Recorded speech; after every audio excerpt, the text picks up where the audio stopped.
طیبین الطاہرین وصحبہ الکرام المتقین اما بعد فاعوذ باللہ من الشیطان الرجیم بسم اللہ الرحمن الرحیم لقد جاءکم رسول من انفسکم عزیز علیہ ما عنتم حریص علیکم بالمؤمنین رؤوف الرحیم فإن تولوا فقل حسبی اللہ لا الہ الا هو علیہ توکلت وهو رب العرش العظیم صدق اللہ مولانا العظیم اللہم صل علی سیدنا و مولانا محمد وعلی آلہ وصحبہ وبارک وسلم۔ اللہ رب العزت کا بے پایا لطف و کرم، جس کی خاص توفیق اور اس کے محبوب کی کرم نوازی سے آج ہم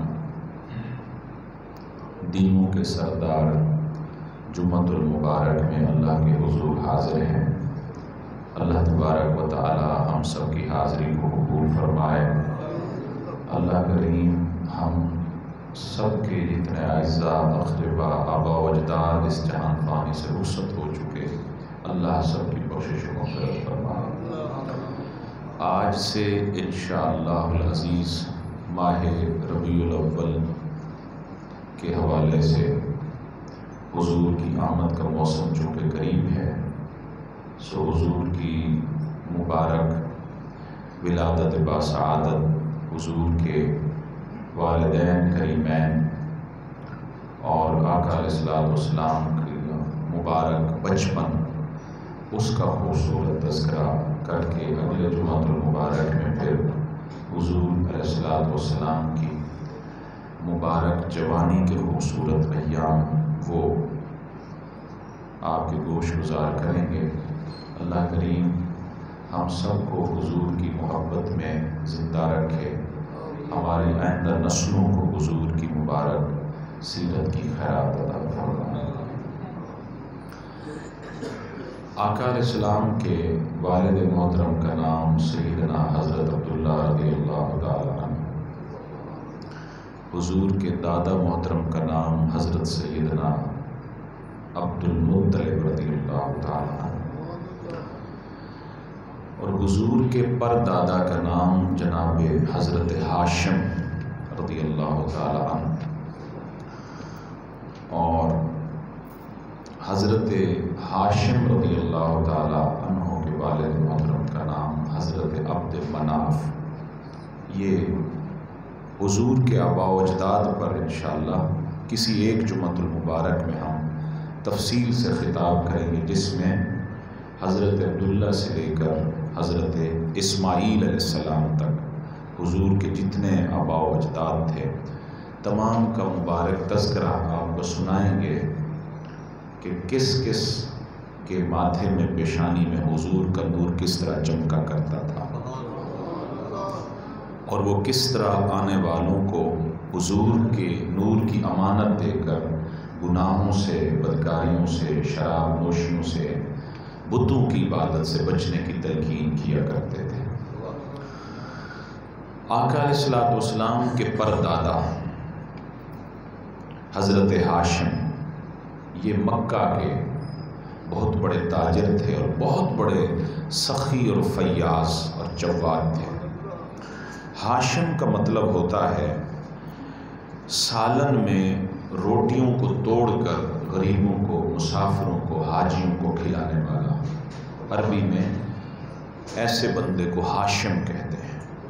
تو جو بھی لوگ حج پہ آیا کرتے تھے، آپ اونٹ اور اونٹنیوں کا گوشت بنا کے، سالن بنا کے، اس میں روٹی کے ٹکڑے ڈال کے سرید بنا کے حاجیوں کو کھلایا کرتے تھے۔ سامان تجارت لے کر شام اور فلسطین کی طرف جا رہے تھے۔ یثرب، جو آج کا حضور کے قدمین کی خیرات کا صدقہ مدینہ منورہ ہے، وہاں پر پہنچے۔ وہاں پر یثرب کا سردار تھا عمر بن لبید، اس کے گھر ٹھہرے۔ اس سے حضرت ہاشم کے والد جناب حضرت عبد مناف ان کی دوستی آنا جانا تھا۔ حضور کے پردادا حضرت ہاشم جب وہاں پہنچے، جس طرح یہ ایک عالی خاندان سے تعلق رکھتے تھے، اسی طرح عمر بن لبید جو یثرب کا سردار تھا وہ بھی اپنے دور کا ایک عظیم انسان تھا۔ اب دیکھیں نا کہ اللہ تبارک و تعالیٰ نے اپنے محبوب کے نور کو منتقل کرنا ہے، اس کے لیے لوگ بھی تو پھر خوبصورت چننے تھے۔ عمر بن لبید کی ایک بیٹی تھی جو سیرت و کردار میں پورے عرب میں اس خاتون کا کوئی مثل نہیں تھا، کوئی مقابلہ حسن و جمال میں اور کردار کی پاکیزگی میں کہ کوئی عورت نہیں کر سکتی تھی۔ حضرت ہاشم نے سنا ہوا تھا، لیکن اچانک آپ نے دیکھا، آپ نے رشتہ پیش کیا جس کو عمر بن لبید یثرب کے سردار نے خوشی سے قبول کر لیا۔ ایک شرط رکھی کہ میری بیٹی کو آپ مکہ لے جائیں، چونکہ حضرت ہاشم مکہ کے رہائشی تھے، اور سلمہ نامی وہ خاتون جو آقا علیہ الصلوۃ والسلام کی جدہ بن رہی ہے، پردادی بن رہی ہے، وہ مدینہ کی رہنے والی، تو حضور علیہ الصلوۃ والسلام کی پردادی کے والد نے شرط رکھی کہ آپ مکہ لے جائیں، لیکن جب یہ بچہ پیدا کرے گی تو پہلے بچے کی پیدائش میرے گھر میں ہوگی۔ وعدے کے مطابق حضرت ہاشم سلمہ نامی اپنی زوجہ کو مکہ لے گئے۔ جب وہ امید کے ساتھ ہوئی، بچے کی پیدائش کا وقت قریب آیا، وعدے کے مطابق ان کو یثرب لے آئے، اور یثرب چھوڑ کر وہ حسب معمول سامان تجارت لے کر شام اور فلسطین کی طرف روانہ ہو گئے۔ ان کی عدم موجودگی میں آقا علیہ السلام کے دادا محترم جناب سیدنا حضرت عبد المطلب رضی اللہ عنہ کی ولادت باسعادت ہوئی۔ جب حضرت عبد المطلب پیدا ہوئے تو آپ کے سر کے ایک حصے میں سفید بال تھے۔ عربی میں جس کے سر پر سفید بال ہوں اس کو شیبہ کہا جاتا ہے، تو سفید بالوں کی وجہ سے آقا علیہ السلام کے والد محترم کا نام، کے دادا محترم کا نام شیبہ رکھا گیا۔ حضرت ہاشم واپس آئے، اپنے بیٹے کو دیکھ کر خوش ہوئے۔ کچھ دنوں کے بعد ان کا انتقال ہو گیا۔ اب یہ جو ان کا صاحبزادہ تھا جن کا نام شیبہ رکھا گیا، حضرت ہاشم کا بیٹا اور آقا علیہ السلام کے دادا محترم، یہ یتیمی کے ایام گزارنے لگے۔ سن شعور میں قدم رکھا، بچوں کے ساتھ کھیل رہے تھے، مکہ کے سردار کا وہاں سے گزر ہوا۔ اس نے بچوں کو کھیلتے ہوئے دیکھا، ایک بچے کو دیکھا کہ جو تیر بازی کا مقابلے میں اپنا ثانی نہیں رکھتا، جو بھی تیر مارتا ہے نشانے پہ لگتا ہے، جس کے چہرے کی وجاہت، خوبصورتی، ارد گرد بچے اس کا مقابلہ نہیں کر سکتے، اور ان تمام بچوں میں موجود وہ بچہ سردار لگتا ہے اور باقی اس کی رعایا لگتے ہیں۔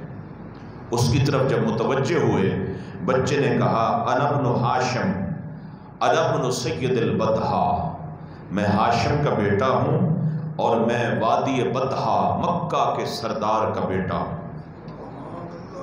تو یہ مکے کا جو تاجر سردار تھا یہ واپس گیا، اور اس نے جا کر حضرت ہاشم کے جو باقی 3 بھائی تھے،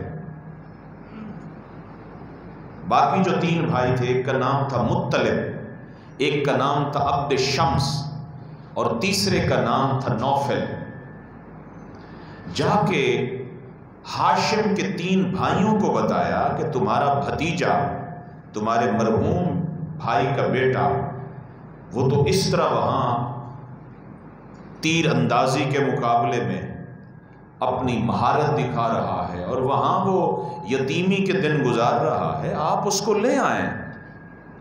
وہ اس فخر کے ساتھ اپنے خاندان پہ نازا ہوتا ہے کہ بچوں میں بھی کہتا ہے کہ میں ہاشم مکہ کے سردار کا بیٹا ہوں، میں وادی بطحا کے سردار کا بیٹا ہوں۔ تو حضرت ہاشم کے بھائیوں میں سے مطلب جو تھے وہ یثرب آ گئے اپنے یتیم بھتیجے کو لینے کے لیے۔ اپنی بھابھی کو ملے جو بیوہ تھی، انہوں نے کہا کہ میں تو نہیں جاتی لیکن آپ اپنے بھتیجے کو لے جائیں۔ تو آقا علیہ الصلوۃ والسلام کے دادا محترم حضرت عبد المطلب، جن کا نام شیبہ تھا، اصل نام شیبہ تھا، ان کے چچا مطلب نے ان کو اپنی اونٹنی پہ پیچھے بٹھایا، اور جو کوئی پوچھتا کہ یہ کون ہے تو آپ فرماتے کہ یہ عبد المطلب یعنی مطلب کا غلام ہے۔ عربی زبان میں غلام بیٹے کے معنی میں استعمال ہوتا ہے کہ یہ مطلب کا بیٹا ہے۔ تو جو اصل نام تھا شیبہ وہ غیر معروف ہو گیا، اور چچا کی وجہ سے نام حضور کے دادا کا عبد المطلب بن گیا۔ تو یہ مکہ میں تشریف لے آئے، چچاؤں نے ان کی پرورش کی، اور یہ وہ عظیم ہستی تھی جن کے ماتھے میں تاجدار کائنات صلی اللہ علیہ وسلم کا نور دن میں سورج کی روشنی کی طرح چمکا کرتا تھا۔ حضرت عبد المطلب جن کا نام اصل نام شیبہ تھا، انہوں نے جوانی کی عمر میں قدم رکھا۔ آب زمزم کا چشمہ جو مکہ میں دو قبیلوں کی لڑائی کی وجہ سے بند ہو گیا تھا، اللہ تبارک و تعالی نے آقا علیہ السلام کے دادا محترم جناب سیدنا عبد المطلب کو خواب کے ذریعے حکم فرما کے دوبارہ اس کو کھودنے کا حکم دیا۔ آپ نے سب سے پہلا کام جو کیا وہ جو اسماعیل علیہ السلام کے قدموں کی خیرات آب زمزم انسانیت کو نصیب ہو گیا تھا، وہ بند ہوا، تو دوبارہ اس دن سے لے کر آج تک انسانیت کو وہ متبرک پانی جو نصیب ہو رہا ہے وہ آقا علیہ السلام کے دادا جناب سیدنا عبد المطلب رضی اللہ تعالی عنہ کی محنت کا ثمرہ ہے۔ آپ نے اس کو کھودا، اور آپ اکثر اوقات دن اور رات کا اکثر حصہ بیت اللہ شریف میں گزارتے تھے۔ آقا علیہ السلام کے جتنے آبا و اجداد تھے، میں نے عرض کیا کہ کسی دن انشاءاللہ میں مکمل تعارف کرواؤں گا، حضور کا ہر جد امجد اپنے بعد بیٹوں کو تلقین کرتا کہ تو نے فسق و فجور کے قریب نہیں جانا، تو نے کسی گناہ کے قریب نہیں جانا۔ یہ جو حضرت ہاشم تھے، ان کے والد کا نام تھا حضرت عبد مناف۔ ان کے بارے میں حضرت زبیر رضی اللہ تعالی عنہ فرماتے ہیں کہ ان سے متعلق ہمیں ایک پتھر ملا جن پر ایک تحریر تھی جس میں لکھا ہوا تھا کہ انا المغیرۃ بن قصی۔ ان کا اصل نام چونکہ مغیرہ تھا اور ان کے والد کا نام قصا یا قصی تھا، تو انہوں نے اپنی اولاد کو تلقین کی، کہا کہ اوسی قریشن بتقوی اللہ، میں اپنے بعد میں آنے والے قریش کے بیٹوں کو، اپنے آئندہ نسلوں کو اللہ سے ڈرنے کی تلقین کرتا کہ تقوی کے نور کو وہ اپنے جبینوں میں جگہ دیں، وصلۃ الرحم، اور میں رشتہ داروں کے ساتھ حسن سلوک کا حکم دیتا ہوں، وَكَانَ يَبْغُضُ الْأَصْنَامِ، وہ آقا علیہ السلام کے جد امجد جناب عبد مناف بتوں سے نفرت کیا کرتے تھے۔ جو لوگ بتوں کی پوجا کرتے آپ ان کی اصلاح کی کوشش کرتے۔ وَكَانَ يَلُوحُ عَلَيْهِ نُورُ النَّبِيِّ صلی اللہ علیہ وسلم، جس طرح قصا بن کلاب میں تاجدار کائنات کا نور چمکتا تھا، اسی طرح عبد مناف کی پیشانی میں بھی حضور کا نور چمکتا تھا۔ آقا علیہ السلام کے نور کی برکت سی کہ حضور کے تمام آبا و اجداد شرک اور کفر سے محفوظ رہے، بتوں کی عبادات اور بتوں کے سامنے سر و سجود ہونے سے محفوظ رہے اور ہر قسم کی بدکاری اور گناہ سے محفوظ رہے۔ آقا علیہ الصلوۃ والسلام کے دادا محترم حضرت عبد المطلب رضی اللہ تعالی عنہ کے دور مبارک میں یمن کے گورنر کا ایک نائب تھا جس کا نام تھا ابرہہ۔ اس نے اپنے جنگی ہاتھیوں کے ساتھ بیت اللہ پر حملہ کیا اور چاہتا تھا کہ یہاں سے ہم بیت اللہ کو مٹا دیں، حجر اسود لے جائیں اور یمن میں جا کر یہ سارا کچھ بنائیں تاکہ لوگ بجائے مکہ میں حج کرنے کے یمن آیا کریں۔ وہاں انہوں نے گرجا گھر بنایا یمن کے اندر۔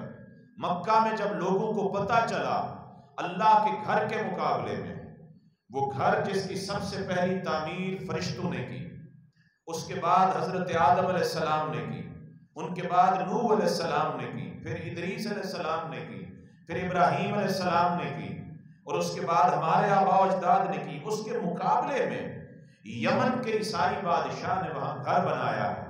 وہ لوگوں کو کہتا ہے کہ مکہ میں نہ جایا کرو، ادھر آیا کرو۔ جب مکہ کے غیرت مند شہری کو پتہ چلا تو اس نے اپنا گھوڑا نکالا، اونٹ سواریاں نکالی، گیا وہاں جا کے ان کے گرجا گھر میں جا کے نفرت کے ساتھ اپنی نفرت کا اظہار کرتے ہوئے جہاں کے پیشاب کر دیا کہ تمہارا یہ گھر اسی لائق ہے، تم اللہ کے گھر کا مقابلہ کرنا چاہتے ہو۔ ابرہہ بادشاہ کو جب پتہ چلا، یہ وہ دور تھا جب آقا علیہ السلام کی ولادت باسعادت اس واقعے کے 55 دنوں کے بعد ہوئی۔ یہ اپنے پورے لاؤ لشکر کے ساتھ مکہ پہ اس نے آ کے چڑھائی کی، مکہ پہ آ کے چڑھائی کی، اور اس نے اپنی فوجوں کو بھیجا کہ جاؤ مکہ کے سردار کو بلا کے لے آؤ۔ اس کی فوجیں آئیں، مکہ کے سردار آقا علیہ السلام کے دادا جناب سیدنا عبد المطلب رضی اللہ تعالیٰ عنہ کو بلایا۔ آپ تشریف لے گئے۔ اس نے کہا کہ میں بیت اللہ کو ٹھانے کے لیے آیا ہوں، میرا مقابلہ کرنا چاہتے ہو تو میں مقابلے کے لیے تیار ہوں، میرے سامنے معذرت کرنا چاہتے ہو تو اتنا ٹائم دیتا ہوں کہ اس شہر مکہ سے نکل جاؤ تاکہ میرے جنگی ہاتھی شہر مکہ پہ آ کے یلغار کریں۔ آپ نے فرمایا تو کیا مقابلہ کرے گا، میرا گھر تو نہیں ہے، میرا گھر کھانے کے لیے آتا پھر میں دیکھتا کہ تو کس طرح میری آنکھ سے میرے گھر کی طرف نگاہ اٹھا کے دیکھتا ہے۔ اس کا گھر ہے، دیکھتے ہیں کہ آج وہ اپنے گھر کو کس طرح بچاتا ہے۔ آپ یہ کہہ کر دوبارہ اللہ کے حضور آ کے بیت اللہ شریف کا دروازہ پکڑ کے عرض کرتے ہیں اللہم ان العبد یمنع رحلہ فمنع حلالک۔ مولا ہر گھر والا اپنے گھر کی حفاظت کرتا ہے، آج دیکھ دنیا کا سارا کفر اکٹھا ہو کے تیرے گھر کو مٹانے کے لیے آ گیا ہے۔ مولا آج وہ کجاوے لاد کر جنگی ہاتھی لے کر تیرے گھر کو اٹھانے کے لیے آ گئے ہیں۔ لا یغلبن صلیبہم ومحالہم غدوہ بحالک۔ اللہ اگر عیسائیوں کی صلیبیں آج تیرے گھر پر غالب آ گئیں تو پھر اگر انہوں نے آگے اپنی صلیبیں نصب کر دیں تو ان کنت تارکہم قبلتنا فامر بدلک، اور انہوں نے آ کے تیرے گھر پر صلیبیں ٹانگ دیں اور ہمارے قبلے کو اگر انہوں نے مقبوض کر لیا تو باری تعالیٰ پھر تیری مرضی ہے، تو چاہے پھر زندگی بھر کوئی تیرا بندہ تیرے اس گھر کی طرف رخ کر کے نہ کوئی عبادت کرے گا نہ یہاں آ کے نماز پڑھے گا۔ یہاں سے اب جب لوگوں کو پتہ چلا تو سارے لوگ شہر مکہ کو چھوڑ کر پہاڑوں کی طرف چلے گئے، لیکن آپ نے فرمایا واللہ لا اخرج من حرم اللہ، اللہ کی عزت کی قسم مکہ سے نکل کر پہاڑوں کا رخ کرنے والوں، اللہ کی عزت کی قسم اللہ نے مجھے اپنے گھر کا متولی بنایا ہے، خادم بنایا ہے، اس گھر کی نوکری، اس گھر میں آنے والے زائروں کی نوکری اس نے میرے ذمہ لگائی ہے۔ واللہ لا یخرج من حرم اللہ، تم سارے چھوڑ کے چلے جاؤ لیکن میں اللہ کے گھر سے اپنے آپ کو اپنی فیملی کو نہیں نکالوں گا، میں نہیں نکالوں گا اور نہیں نکلے۔ فرمایا ابغی العز فی غیرہ ولا ابغی سواء عنہ، میں تو اللہ تبارک و تعالیٰ سے اور کیا چاہتا ہوں، تم سارے چلے جاؤ میں اکیلا ہی اللہ کے گھر میں رہوں گا اور مولا کے گھر کی حفاظت کے لیے میں سب کچھ قربان کر دوں گا۔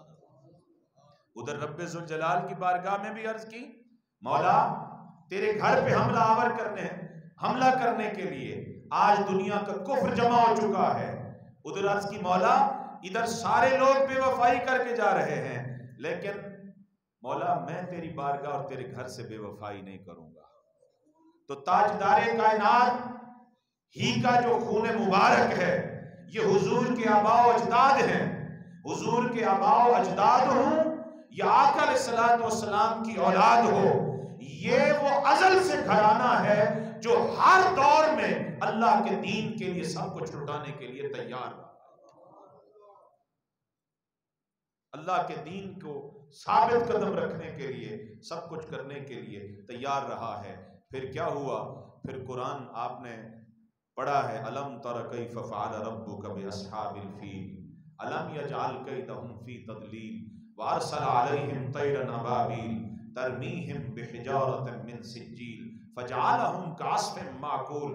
ادھر آقا علیہ السلام کے جد امجد جناب سیدنا حضرت عبد المطلب نے بیت اللہ کا دروازہ پکڑ کے عرض کی مولا ہر گھر والا اپنے گھر کو بچاتا ہے، آج دنیا کا سارا کفر اکٹھا ہو کر تیرے گھر کو مٹانے کے درپے ہے، مولا تو اپنے گھر کی حفاظت فرما، آج اگر ان کی صلیبیں تیرے گھر پر لگ گئی، تیرا گھر مغلوب ہو گیا، پھر قیامت تک تیری بارگاہ میں سجدہ کرنے والا کوئی نہیں ہوگا۔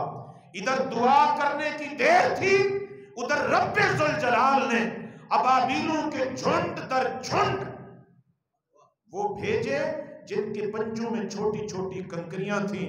اللہ رب ذوالجلال نے فرمایا الم تر کیف فعل ربک باصحاب الفیل، میرے محبوب اور میرے محبوب کے غلاموں کیا آپ نے اصحاب فیل کا حشر ہوتا ہوا نہیں دیکھا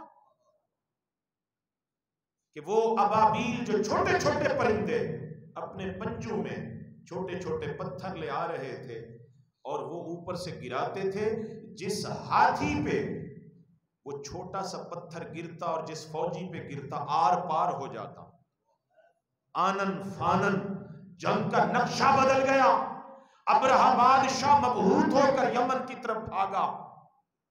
یہ تاجدار کائنات کی آمد سے 55 دن پہلے کا حضور کا پہلا معجزہ ہے جو حضور کی ولادت باسعادت سے پہلے رونما۔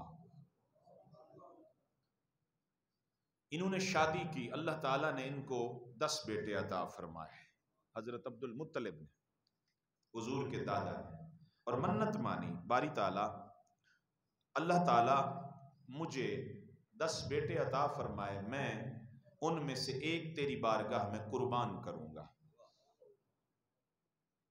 اس زمانے میں قربانی کا یہ رواج تھا۔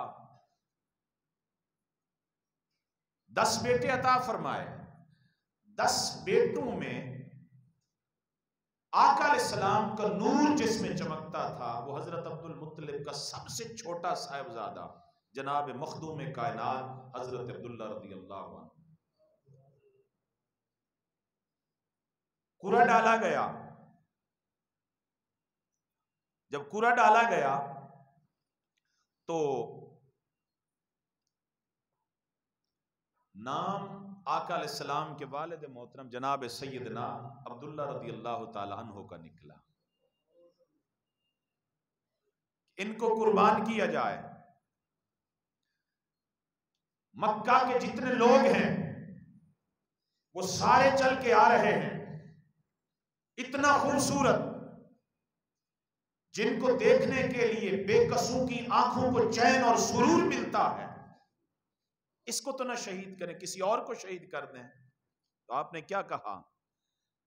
آہدتہ وانا موفن عہدہ واللہ لا یحمد شیئا حمدہ، میں نے مولا کی بارگاہ میں جو عہد کیا تھا اب اس عہد کو توڑ نہیں سکتا، اس عہد کو پورا کروں گا، اس عہد کو توڑ نہیں سکتا۔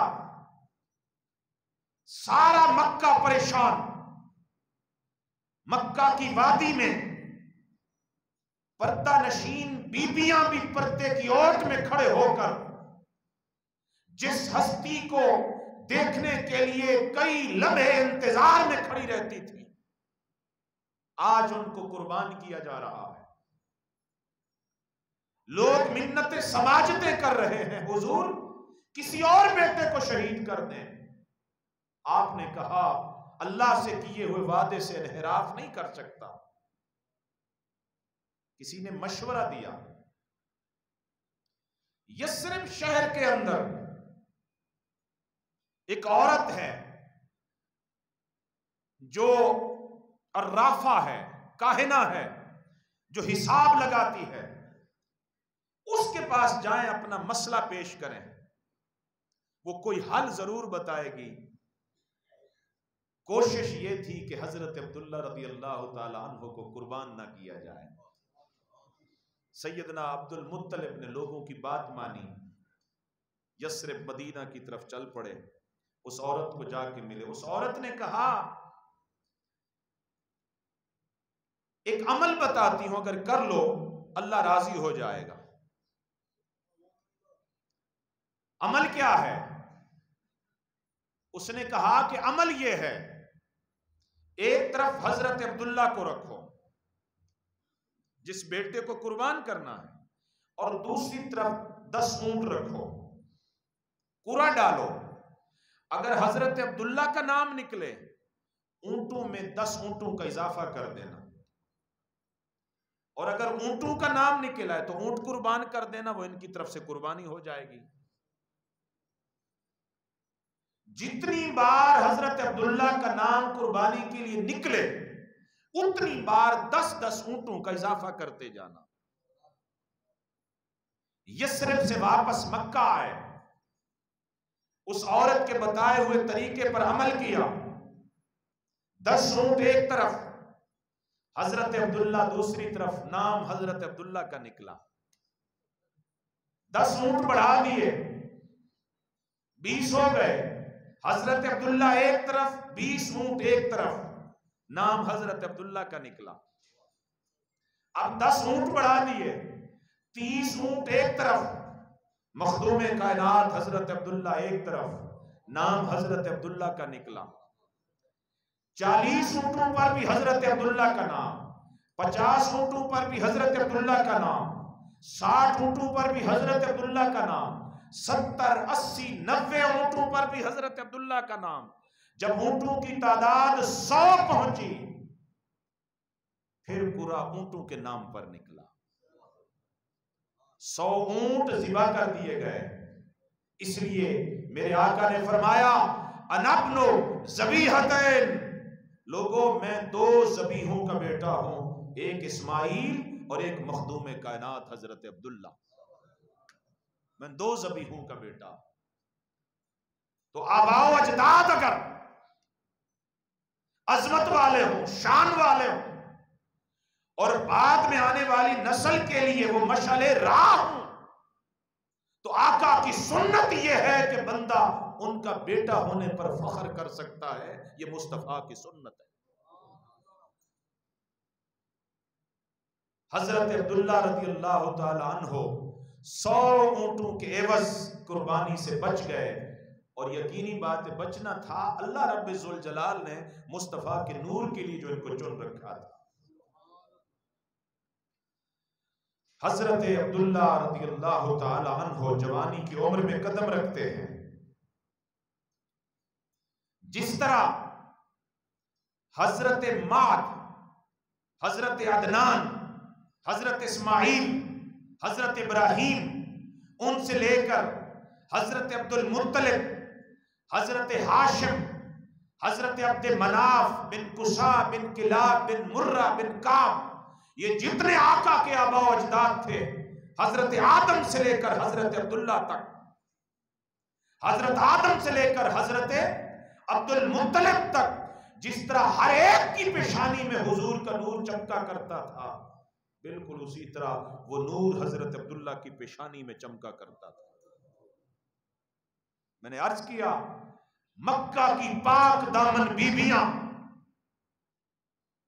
جن کو سورج کی شعاؤں نے بھی نہیں دیکھا تھا، ان کی ایک نگاہ حضرت عبداللہ پہ پڑی، وہ ایسی عارفہ تھی، سمجھ گئی جس نبی آخر الزمان آنا ہے، اور یہودیوں کی سابقہ کتب جس نبی کی آمد کی بشارات دیتی ہیں، جس نبی کی آمد کی خبر خود عیسیٰ علیہ السلام نے دی کہ میرے بعد ایک نبی آئیں گے اسمہ احمد، جن کا نامی اسم گرامی، آسمان پر احمد ہوگا، زمین پر محمد ہوگا۔ اس دور کے پڑھے لکھے گھرانے جانتے تھے، وہ سمجھ گئے تھے کہ وہ نور جس نے پوری کائنات سے آ کر اندھیرے ختم کر دینے ہیں، جس نور نے آ کر تمام تفریقوں کا خاتمہ کر دینا ہے، اس نور کے امین مکہ میں اگر کوئی ہے تو مخدوم کائنات عبداللہ ہے۔ ہر سردار کی خواہش تھی کہ عبداللہ کے نکاح میں میری بیٹی جائے، ہر صالحہ نیک عورت کی خواہش تھی کہ اس نور کی امینہ میں بنوں، لیکن رب ذوالجلال نے جناب وہب بن عبد مناف حضور کے نانا سائیں کی ایک لخت جگر، کائنات کے فرشتے بھی آ کر جن کی عظمتوں کا طواف کرتے تھے، آقا علیہ السلام کی ماں بننے کا شرف چونکہ ان کو تھا، مخدومہ کائنات بی بی آمنہ رضی اللہ تعالی عنہا آقا علیہ السلام کے دادا محترم نے اپنے صاحبزادے کا نکاح مکہ کے دوسرے سردار جناب وہب بن عبد مناف، گھڑی بند تھی، وہب بن عبد مناف کی صاحبزادی حضرت بی بی آمنہ سے کیا۔ یہ تاریخ جو تھی نکاح کی تاریخ، رجب کا پہلا ہفتہ، دن تھا اتوار کا، مہینہ رجب کا تھا، دن اتوار کا، رخصتی ہو کے بی بی آمنہ کی مخدوم کائنات حضرت عبداللہ کے گھر میں جو آئی وہ سوموار کی رات تھی، وہ سوموار کی رات۔ اس سوموار کی رات میں، رجب کے پہلا ہفتے کا سوموار، اس رات میں حضرت عبداللہ رضی اللہ تعالی عنہ سے حضور کا نور منتقل ہو کے بی بی آمنہ کے رحم مبارک میں پہنچا۔ اللہ تبارک و تعالی نے آقا علیہ السلام کے ہر اہم ایونٹ کے لیے سوموار کے دن کو متعین فرمایا تھا۔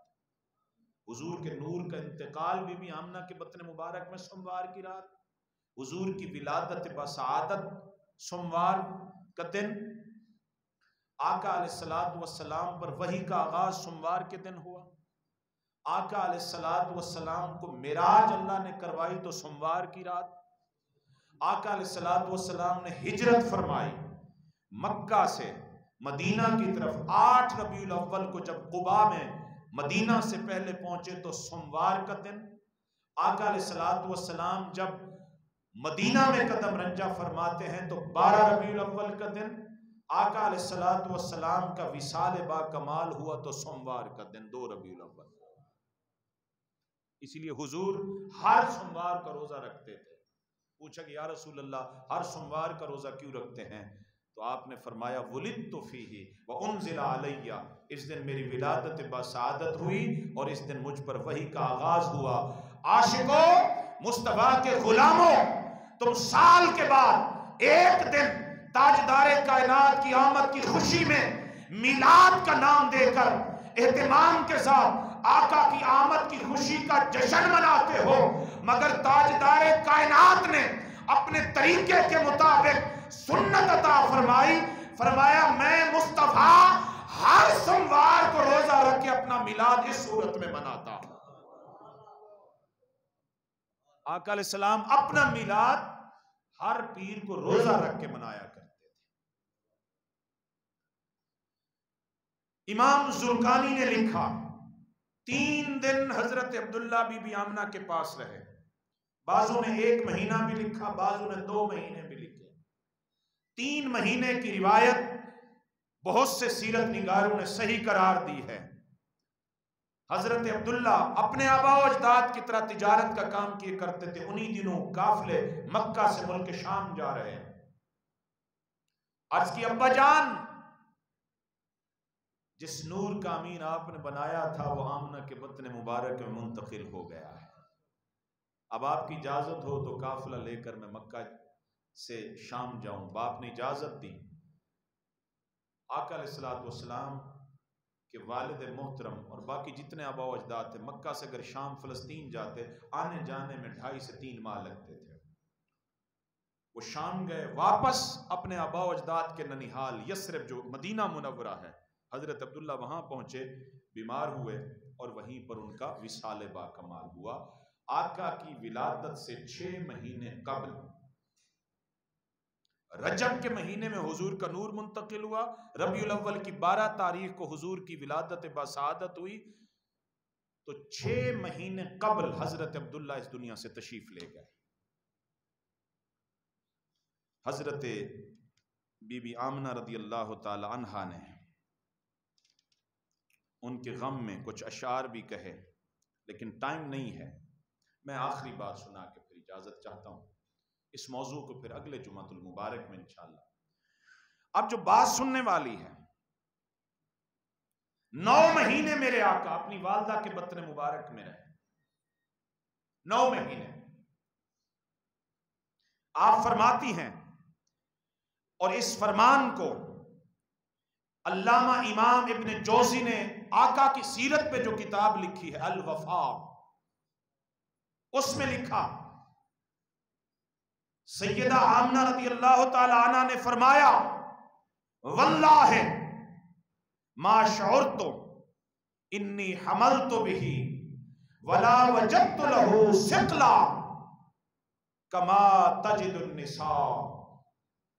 فرمایا عورتیں جب حمل کی امید سے ہوتی ہیں اپنے جسم میں تکالیفیں محسوس کرتی ہیں، ثقلاً بوجھ محسوس کرتی ہیں، لیکن 9 مہینے میرا لخت جگر میرے بطن مبارک میں رہا. ما شعرت انی حملت، خدا کی قسم مجھے پتہ بھی نہیں چلا کہ میں حمل کے ساتھ. مجھے ایک لمحے کے لیے تکلیف کا احساس نہیں ہوا. وہ تکالیف کما تجد النساء، وہ تکالیف جو عورتیں بچوں کو پیٹ میں اٹھاتے ہوئے برداشت کرتی ہیں. میں نے فکانی اقول، اور میں جب بھی سو رہی ہوتی ما ادری وقالا انکی حملتی بسید حاضر الامہ. فرماتی ہیں کہ میں جب نیند اور جاگنے کے درمیان میں ہوتی، اس کیفیت میں ہوتی، آنے والا آ کر فرشتہ مجھ سے کلام کرتا اور فرماتا اے آمنہ تو کائنات کی مخدومہ ہے، اے آمنہ تو کائنات کی عورتوں کی سردار ہے، چونکہ انکی حملتی بسید حاضر الامہ، تیرے بطن مبارک میں جو ہے وہ کائنات کا سردار آ رہا ہے. یہ آنے والا فرشتہ آ کر ہر روز مجھے بتاتا. وَنَبِيِّهَا، اور وہ آنے والا اس امت کا نبی ہے. لیکن وجہ پوچھی گئی امام جلال الدین سیوطی سے، وجہ بتائیں. آقا کی والدہ محترمہ نے 9 مہینے آقا علیہ السلام کے نور مبارک جسم اطہر کو اپنے بطن مبارک میں اٹھایا، مگر کوئی تکلیف نہیں محسوس کی، کوئی بوجھ محسوس نہیں کیا. امام جلال الدین سیوطی نے کہا کیونکہ آنے والا وہ نبی تھا جس کے بارے میں رب ذوالجلال نے فرمایا میرے محبوب وما ارسلناک الا رحمۃ للعالمین، میرے محبوب ہم نے آپ کو عالمین کے لیے رحمت بنا کے بھیجا ہے. آپ ہر عالم کی رحمت ہیں، عالم اجسام، عالم ارواح، عالم شہود، عالم ملائک اور عالم شہود ہر عالم کے لیے رحمت ہیں.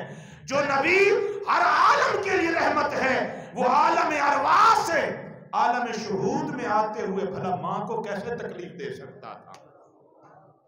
وہ کائنات کے لیے رحمت جو بن کے آ رہا ہے، کائنات کے لیے رحمت جو بن کے آ رہا ہے. اور آگے آپ فرماتی ہیں جب میرے محبوب کی ولادت باسعادت کا وقت قریب آیا، یہ وہ لمحہ تھا، یہ وہ موقع تھا. آپ کا تعلق جس مسلک سے ہے، آپ کا تعلق مسلک دیوبند سے ہے، اہل حدیث ہیں، سنی بریلوی ہیں، جس مسلک سے ہے، آپ اپنے لکھے، اپنے علماء کی لکھی ہوئی سیرت کی کتابوں کو پڑھیں. کسی نے کوئی ڈنڈی نہیں ماری، ہر ایک نے لکھا. آقا کی ولادت باسعادت کا وقت جب قریب آیا، پوری کائنات میں خوشیوں کا سما تھا. آسمان کے ستارے ٹوٹ کر زمین کے قریب آ چکے تھے. اللہ رب ذوالجلال نے اپنی جنتوں کو سجوا دیا، دوزخ کو بجھوا دیا. آج کائنات انگشت بدندہ ہے. مولا کائنات میں کیا ہونے والا ہے؟ فرمایا آج اس ہستی کی آمد ہے جس کے لیے میں نے کائنات کو بنایا ہے. آپ فرماتی ہیں جب میرے محبوب کی ولادت باسعادت کا وقت قریب آیا، خرج منی نور. اس وقت بھی عورتیں کئی مرتبہ موت کے منہ میں جاتی ہیں، کئی مرتبہ واپس آتی ہیں. اور یہی بات میرے آقا نے غلام کو فرمائی جب غلام نے عرض کی آقا میں نے اپنی ماں کو عرب کی تپتی ہوئی زمین پر ننگے پاؤں چل کر کاندھے پہ سواری کرا کے حج کروایا ہے، کیا ماں کا حق ادا کر دیا ہے؟ فرمایا 9 مہینے تیری ماں نے تجھے پیٹ میں رکھ کر جو تکلیفیں اٹھائی ہیں تو نے ایک لمحے کا حق بھی ادا نہیں کیا. اس سے معلوم ہوا ماں بیٹے کو اٹھاتے ہوئے کن قرب و اذیتوں سے گزرتی ہے. حضرت آمنہ فرماتی ہیں خدا کی عزت کی قسم میں نے کوئی تکلیف محسوس نہیں کی، کوئی بوجھ محسوس نہیں کیا. ولادت باسعادت کا لمحہ قریب آیا، خرج منی نور، مجھ سے ایک نور نکلا. فادالی ما بین المشرق والمغرب، میرے بطن مبارک سے نور نکلا. میں نے عبد المطلب کے گھر بنی ہوئی کوٹھڑی میں لیٹے ہوئے مشرق و مغرب اپنی آنکھوں کے سامنے روشن دیکھ لیے. حتی نظرت الی بعد قصور شام، ملک شام کہاں، مکہ کہاں. فرمایا مصطفیٰ کی ولادت وقت میں نے ملک شام کے محلات بھی روشنی میں ان کو دیکھا، وہ بھی میرے سامنے روشن نظر آ رہے ہیں. یہ اشارہ تھا جو آ رہا ہے، شرق تا غرب ان کی نبوت اور رسالت کا ڈنکا بجے گا. وہ آ کر کائنات سے اندھیرے ختم کریں گے، عدل و انصاف قائم کریں گے، ظلم کو ختم کریں گے، لادینیت کو ختم کریں گے، ہر قسم کی تفریق کو ختم کریں گے. یہی بات فرماتی ہیں میرے محبوب آئے اور پوری کائنات ان کے نور سے روشن اور منور ہو گئی. آخری بات سنیں، حضرت عبد المطلب حضور کے دادا محترم بیت اللہ شریف میں تشریف فرما تھے، آرام فرما. یہ تہجد کا وقت تھا، یہ تو پتہ ہے نا آپ کو، سوموار کا دن صبح صادق کے وقت حضور کی ولادت باسعادت ہوئی. خادمہ دوڑتی ہوئی گئی حضرت عبد المطلب کے پاس، آئے آپ کے مرحوم بیٹے عبداللہ کے گھر. اللہ نے ایسا بیٹا عطا فرمایا ہے ایک لمحے کے لیے بھی آنکھیں ہٹانا وہاں سے جی نہیں کرتا. عبد المطلب حضور کے دادا محترم دوڑے دوڑے آئے اور آقا علیہ السلام کو آ کر اٹھایا، سینے سے لگایا اور فی البدی اشعار کہنے لگے الحمدللہ الذی آتانی. اٹھایا، حضور کو بیت اللہ میں لے گئے. بیت اللہ میں جا کر فی البدی اشعار کہے الحمدللہ الذی آتانی ھذا الغلام طیب الاردان. مولا تیرا کرم ہے، تو نے مجھے پاک آستینوں والا اور خوبصورت مکھڑے والا بیٹا عطا کیا. قد ساد فی محل علی الغلمان اعیذہ بالبیت سل ارکان. مولا آج میں نے جا کر اس کو پنگھوڑے میں دیکھا ہے، میری نگاہ پڑی ہے